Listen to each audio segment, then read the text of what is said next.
Estudo de O Livro dos Espíritos, Introdução, Parte 10. Introdução doutrinária. Este trecho da introdução de O Livro dos Espíritos enfrenta duas objeções que, desde o início, poderiam deformar o entendimento da doutrina. A ideia de que as comunicações espirituais de baixo nível desqualificariam o fenômeno, e a crença de que toda manifestação viria de uma potência maligna. Kardec responde a ambas com um princípio decisivo: o mundo espiritual não é uniforme. Ele reflete a própria humanidade, com graus diversos de saber, moralidade e intenção. Por isso o Espiritismo não pede fascinação nem medo. Pede discernimento. A questão não é apenas saber se há comunicação, mas com quem nos comunicamos, por que nos comunicamos e em que estado interior nos colocamos para esse contato. O texto educa a inteligência e a consciência porque desloca o olhar do fenômeno em si para a responsabilidade moral do observador, mostrando que a relação com o invisível obedece à justiça de Deus, à hierarquia dos espíritos e à lei de afinidade. Nível literal. Kardec começa respondendo à crítica de que muitas comunicações espirituais são triviais, grosseiras ou moralmente baixas. Sua resposta é simples e lógica. Se os espíritos são as almas dos homens, não há motivo para imaginar que todos depois da morte se tornem sábios, puros ou elevados. Assim como há diversidade moral na Terra, há diversidade moral no plano espiritual. Daí decorre uma consequência prática. Não basta receber mensagens. É preciso examiná-las. Kardec afirma que cabe às pessoas sensatas separar o bom do mal. Julgar todo o espiritismo por manifestações inferiores seria tão ilógico quanto julgar uma cidade inteira por um bairro degradado ou por uma reunião de pessoas desatinadas. Depois ele enfrenta a hipótese de que tudo seja obra do diabo. Mostra a incoerência dessa tese.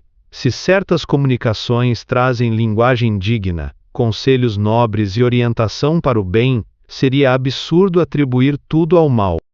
Além disso, seria impiedade supor que Deus permitisse apenas a ação maléfica, sem conceder ao homem o auxílio dos bons espíritos. Assim, o texto afirma duas coisas ao mesmo tempo. Há espíritos inferiores, sim, mas também há espíritos superiores. E a presença dos maus não anula a existência nem a ação dos bons. Nível simbólico. A imagem mais forte do trecho é a da grande capital. Kardec transforma o mundo espiritual numa cidade ampla, complexa, cheia de camadas, centros e periferias. Nessa imagem, os bairros ínfimos simbolizam as faixas de consciência marcadas por ignorância, perturbação, malícia, vaidade e brincadeira irresponsável. São zonas em que a curiosidade vazia encontra resposta fácil, porque ali se movem inteligências que ainda conservam as mesmas paixões e limitações humanas. O estrangeiro que chega por esse arrabalde e julga toda a cidade por aquela entrada representa a mente apressada. É o crítico preconceituoso, o observador superficial e também um neófito fascinável, que toma parte pelo todo. Esse personagem simbólico não erra apenas no raciocínio. Ele erra no modo de conhecer. Vê pouco, conclui demais, toca a periferia e imagina ter compreendido o centro. Sua falha é menos de informação e mais de postura interior. O segundo símbolo decisivo é o subúrbio como estado de sintonia. Não se trata apenas de um lugar no além, mas de uma condição psíquica. Permanecer no subúrbio significa viver na faixa da curiosidade, do sensacionalismo, da vaidade espiritual, do medo ou da preguiça moral. Sair dele significa atravessar um caminho de educação do olhar. O estudo sério, a observação paciente, a disciplina do pensamento e a retidão de intenção funcionam como avenidas que conduzem à boa sociedade espiritual. Nesse contexto, a referência à astúcia enganadora, comparável a Proteu, amplia o símbolo. Nem tudo que impressiona é elevado. Nem tudo que se reveste de aparência extraordinária merece crédito. A forma pode seduzir, o nome pode convencer, o tom pode emocionar, mas o critério verdadeiro está na essência moral, na coerência e no bem que a comunicação produz. O símbolo então nos leva a um ensinamento central. O plano espiritual não deve ser lido pela aparência do fenômeno, mas pela qualidade da consciência que nele se expressa. Nível espiritual, movimento da alma. O movimento interior proposto por este trecho é o da passagem da ingenuidade para a lucidez moral.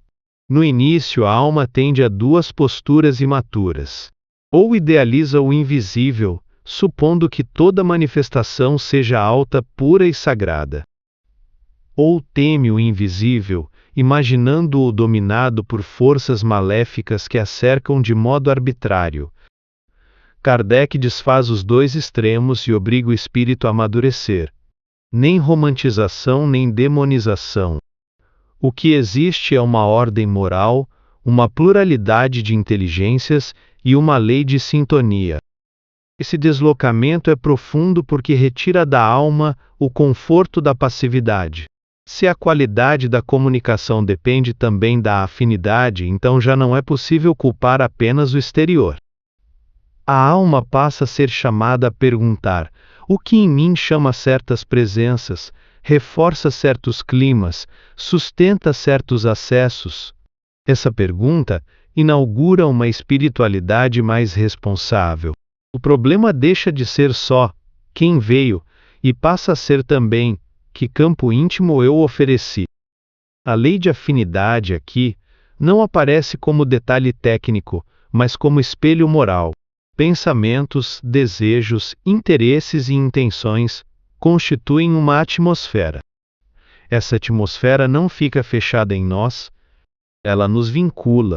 Quando a alma cultiva futilidade, orgulho, gosto pela exceção, desejo de superioridade, impaciência ou maledicência, ela se instala em faixas de vida espiritual compatíveis com esses conteúdos. Quando cultiva seriedade, humildade, desejo sincero de aprender e servir, ela se abre a outra ordem de convivência. Há também um movimento de cura do medo. A hipótese diabólica, no fundo, oferece uma explicação simplificadora. Desloca o centro da luta para fora e faz do mal uma potência quase absoluta. Kardec reage em nome da justiça divina. Deus não abandona suas criaturas a uma pedagogia do terror. O bem existe, assiste, orienta e contrabalança. Mas essa proteção não dispensa o trabalho interior. A alma não é convidada a relaxar. É convidada a confiar e vigiar. Assim, o trecho produz uma espiritualidade de sobriedade. A alma aprende a não se deslumbrar com qualquer voz, a não temer qualquer sombra e a não terceirizar sua responsabilidade. O verdadeiro progresso não está em colecionar fenômenos, mas em elevar a qualidade da própria sintonia. O contato com os bons espíritos deixa de ser visto como privilégio mágico e passa a ser compreendido como consequência de afinidade moral e de perseverança no bem. Nível vivencial consciencial. Aplicação pessoal. Na vida prática, este texto pede uma revisão honesta da nossa motivação espiritual. Muitas vezes procuramos o invisível sem perceber o que realmente buscamos. Há quem queira consolo imediato, confirmação de crenças, respostas fáceis, prestígio, emoção, curiosidade ou exceção. Nesses casos, a relação com a espiritualidade já nasce fragilizada, porque não está fundada em propósito reto. O texto nos chama a limpar a intenção, antes mesmo de buscar a mensagem. Isso vale para a mediunidade, para a oração, para o estudo e até para conversas comuns sobre temas espirituais. Um ambiente pode ter aparência religiosa e ainda assim funcionar como subúrbio psíquico se for dominado por vaidade, disputa de opinião, exibicionismo, fascínio pelo extraordinário ou perguntas ociosas. Do mesmo modo, uma vida cotidiana sem prática mediúnica ostensiva pode estar cheia de intercâmbio inferior, se a mente se alimenta continuamente de reclamação, azedume, sarcasmo, maldade ou pessimismo. O bairro espiritual em que vivemos começa dentro da nossa rotina mental. Aplicar este trecho, então, é assumir o papel de porteiro da própria alma. Nem tudo que entra em forma de ideia deve ser acolhido. Nem toda inspiração deve ser obedecida. Nem toda mensagem assinada por nome respeitável deve ser aceita. O critério precisa ser moral e racional. Uma comunicação que estimula orgulho, alimenta fascínio pessoal, divide pessoas, enfraquece a responsabilidade ou contradiz o evangelho merece recusa serena. O discernimento não é dureza, é caridade com a verdade. Há também uma aplicação muito concreta no campo das influências. Quando percebemos recorrência de estados internos pesados, sugestões nocivas, impulsos repetitivos ou atração por climas mentais degradantes, a primeira atitude útil não é dramatizar. É observar. Que pensamentos tenho cultivado? Que conversas tenho alimentado? Que conteúdos tenho consumido? Que mágoas tenho acariciado? Que fantasias tenho permitido? Muitas portas espirituais são abertas por hábitos mentais que normalizamos. O texto propõe uma ascese simples e contínua. Estudo sério, oração sincera, vigilância das ideias, retificação das intenções, humildade para revisar conclusões, cultivo de benevolência e disciplina emocional. Isso não nos torna perfeitos de um dia para o outro, mas muda a qualidade da psicosfera. Aos poucos, certas influências deixam de encontrar eco. Outras, mais nobres, passam a encontrar campo. Em vez de viver entre medo e credulidade, a consciência amadurece. Aprende que o bem não dispensa prudência, e que prudência não destrói a fé. Aprende também que proteção espiritual não é licença para desatenção moral.